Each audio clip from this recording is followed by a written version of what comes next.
Olá, bom dia! Seja bem-vindo ao programa Palavras de Vida da Arquidiocese do Rio de Janeiro. Um programa que há 48 anos entra na sua casa.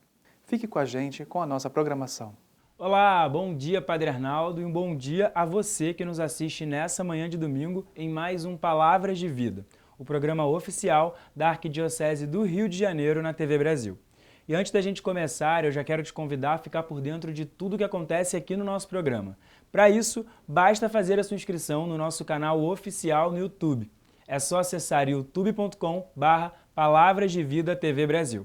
Lá você encontra todos os programas que já foram ao ar e ainda confere matérias especiais feitas pela nossa equipe. E no último dia 20 de janeiro, a Arquidiocese do Rio celebrou São Sebastião, padroeiro da cidade e do estado do Rio de Janeiro. A programação dos festejos teve início no último dia 7, com a já conhecida trezena em honra a São Sebastião.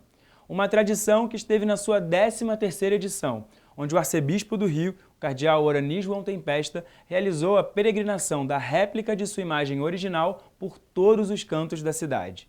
Neste ano, os locais foram restritos e as visitas respeitaram todas as precauções necessárias diante da atual situação da pandemia do coronavírus. Ainda hoje você vai conferir os detalhes e a cobertura completa dessa programação. Viva São Sebastião, viva o padroeiro do Rio de Janeiro!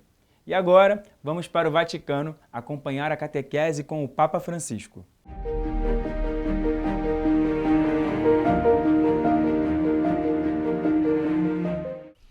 Nel nome del Padre, del Figlio e dello Spirito Santo.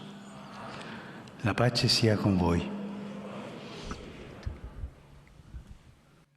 Leitura do Evangelho de São Mateus. Disse Jesus aos seus discípulos: Vigiai, pois, porque não sabeis em que dia virá o vosso Senhor. Quem julgais que é o servo fiel e prudente, que o Senhor pôs à frente da sua família para os alimentar a seu tempo? Feliz esse servo a quem o Senhor, ao voltar, encontrar assim ocupado. Em verdade vos digo, há de confiar-lhe todos os seus bens.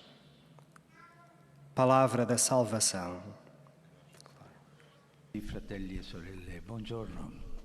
Queridos irmãos e irmãs, bom dia. Na última catequese, estimulados ainda pela figura de São José, refletimos sobre o significado da comunhão dos santos. E precisamente a partir disso, hoje gostaria de aprofundar a devoção especial que o povo cristão sempre teve por São José como padroeiro da boa morte. Uma devoção nascida do pensamento de que José morreu com a ajuda da Virgem Maria e de Jesus, antes que ele deixasse a casa de Nazaré. Não existem dados históricos, mas, como não se vê mais José na vida pública, se pensa que morreu em Nazaré com a família e acompanhá-lo à morte, Jesus e Maria.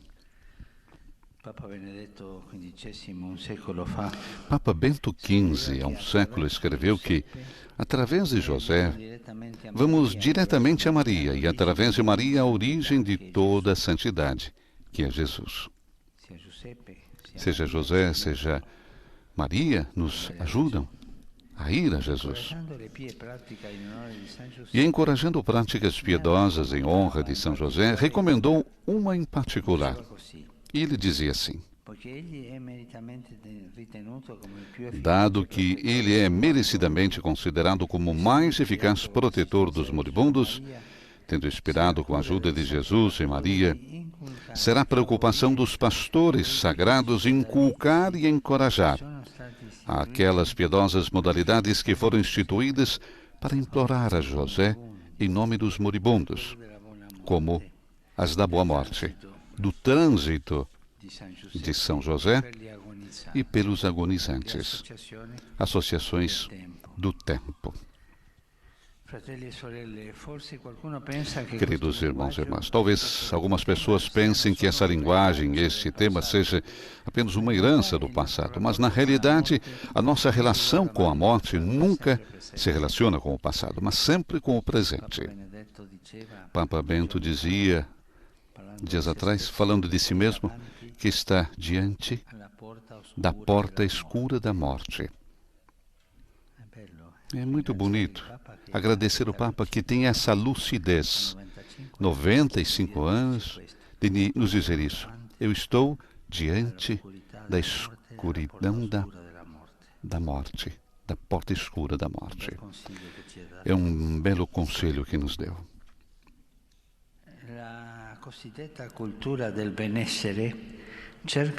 A chamada cultura do bem-estar procura remover a realidade da morte, mas de uma forma dramática.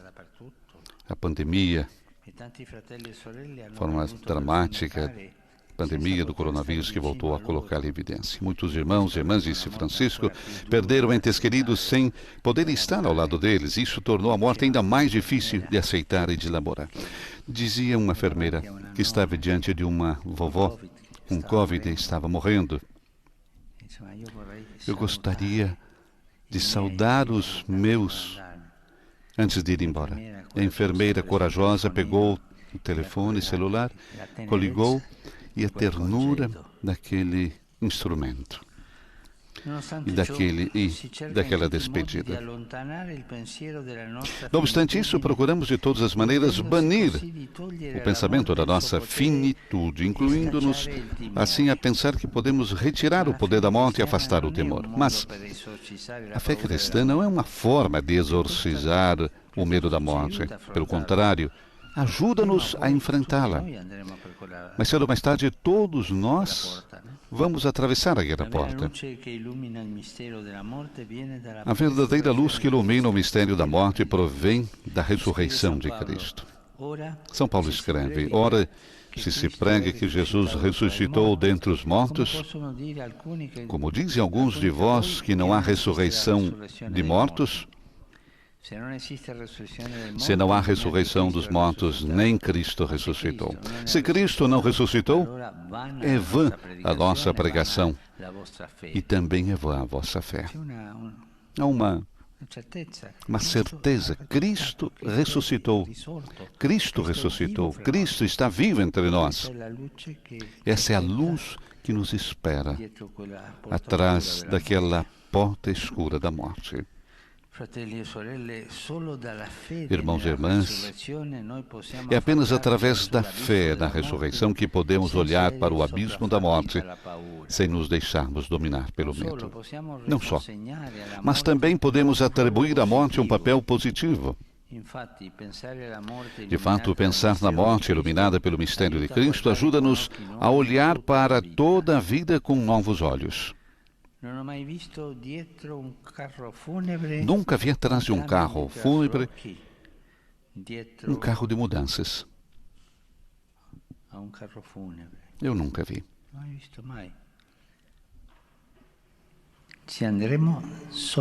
Vamos sozinhos, sem nada nos bolsos do sudário. Nada. Porque o sudário não tem bolsos. Essa é a solidão da morte. Eu nunca vi atrás de um carro fúnebre um carro de mudanças. Não tem sentido acumular se um dia morreremos. O que precisamos acumular é caridade, capacidade de partilhar, de não ficar indiferentes às necessidades dos demais.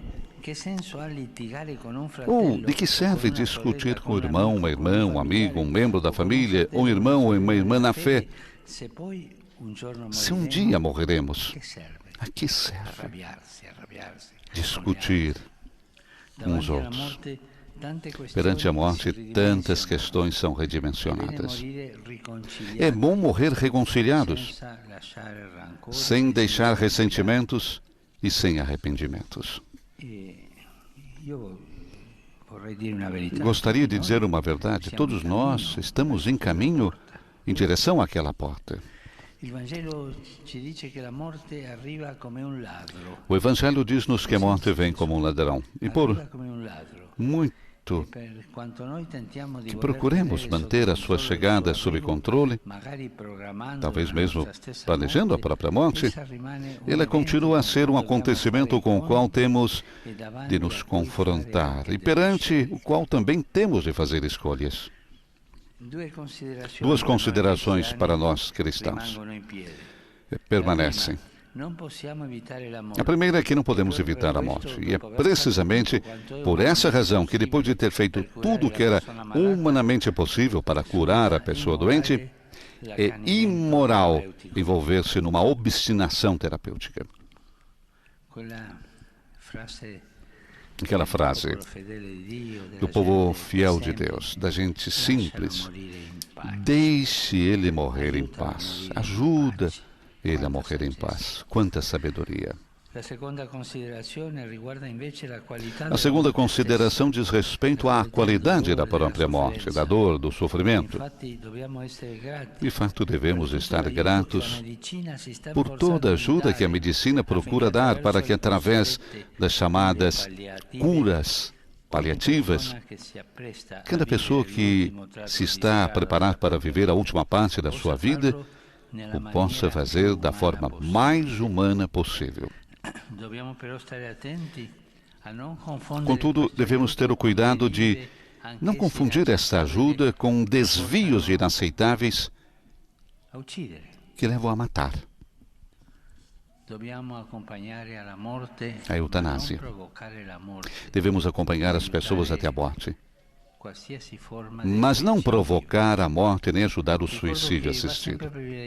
Saliento que o direito a cuidados e tratamentos para todos deve ser sempre uma prioridade, de modo a que os mais débeis, particularmente os idosos e os doentes, nunca sejam descartados. A vida é um direito, não a morte, que deve ser acolhida, não administrada. E esse princípio ético diz respeito a todos, e não apenas aos cristãos, aos crentes. Gostaria de sublinhar aqui um problema social, mas real.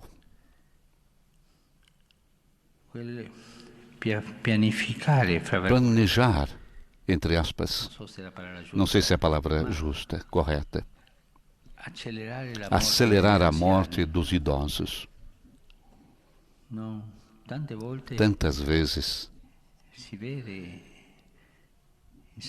se vê em certos níveis sociais os idosos, porque não têm meios,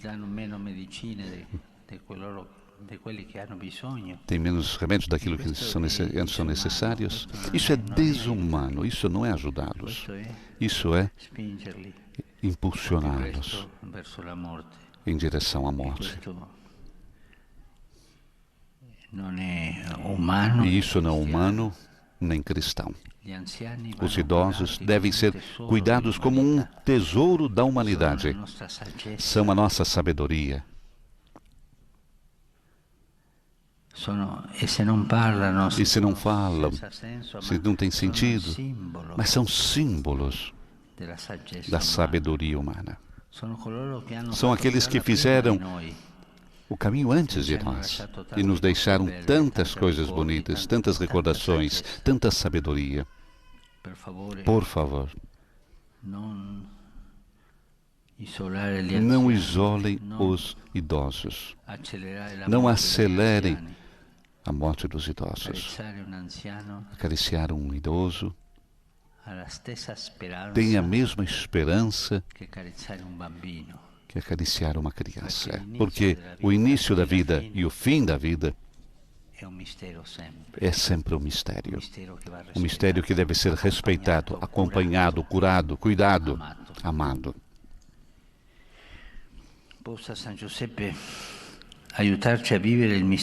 Que São José nos ajude a viver o mistério da morte da melhor maneira possível. Para um cristão, a boa morte é uma experiência da misericórdia de Deus, que se aproxima de nós até naquele último momento da nossa vida. Também na oração da Ave Maria, pedimos a Nossa Senhora para estar perto de nós, na hora da nossa morte. Precisamente por essa razão, gostaria de concluir esta catequese rezando juntos a Nossa Senhora pelos moribundos, por quantos estão vivendo este momento de passagem por essa porta escura. Os familiares que estão vivendo o luto. Vamos rezar juntos. Ave Maria, piena di grazia, il Signore è con te. Tu sei benedetta fra le donne e benedetto è il frutto del tuo seno, Gesù. Santa Maria, Madre di Dio, prega per noi peccatori, adesso e nell'ora della nostra morte. Amen. Grazie. Muito obrigado. Leio agora um resumo da catequese que o Papa Francisco acaba de propor. O povo cristão tem São José como patrono da boa morte. É uma devoção baseada no pensamento de que José terá morrido assistido pela Virgem Maria e Jesus. Recentemente, de forma dramática, a pandemia evidenciou a realidade da morte, que a cultura do bem-estar tenta afastar do pensamento. Porém, a fé cristã não dissimula o medo da morte, ajuda sim a enfrentá-lo. Graças à fé na ressurreição de Jesus, podemos aproximar-nos do abismo da morte sem ceder ao medo e aproveitar a própria morte para olhar a vida com novos olhos. Por que razão caímos na tentação de acumular riquezas? Eu nunca vi o caminhão com as mobílias atrás de um carro fúnebre. Por que razão litigamos se um dia morremos? Queridos irmãos e irmãs, é preferível acumular as obras de caridade e morrer reconciliados com todos. Sabemos que a hora da morte foge ao nosso controlo, mas pensando nela, podemos fazer importantes escolhas. A primeira passa por reconhecer que, uma vez feito tudo para curar um doente, é imoral o encarniçamento terapêutico. A segunda diz respeito à qualidade da morte e do sofrimento. Graças aos chamados cuidados paliativos, tem-se ajudado a viver a última fase da vida de forma mais humana. Mas essa ajuda significa acompanhar, não provocar a morte ou o suicídio. A vida, sim, é um direito, não a morte, que deve ser aceite e não ministrada. Que São José nos ajude a viver da melhor maneira possível o mistério da morte, fazendo a experiência da misericórdia de Deus, que está ao nosso lado também no último momento.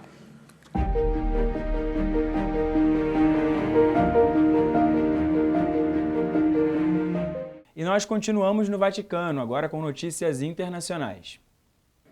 Olá, Vinícius. Acabamos de ouvir a catequese do Papa na audiência geral desta semana. E o próprio Francisco tocou no assunto mais comentado dos últimos dias aqui no Vaticano, que foi o pedido de perdão do Papa Emérito.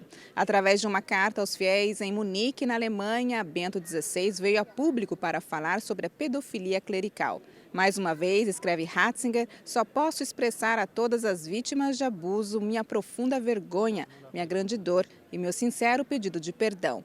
Cada caso de abuso é terrível e irreparável. Para as vítimas de abusos sexuais, vai a minha profunda compaixão e lamento cada caso. Como ouvimos na audiência, Francisco citou um trecho da carta em que Bento XVI afirma que muito em breve vai se encontrar com o juiz supremo e o faz com ânimo alegre, escreve Ratzinger, porque confia firmemente que o Senhor não é apenas o juiz justo, mas também o seu defensor. Uma carta, enfim, penitencial.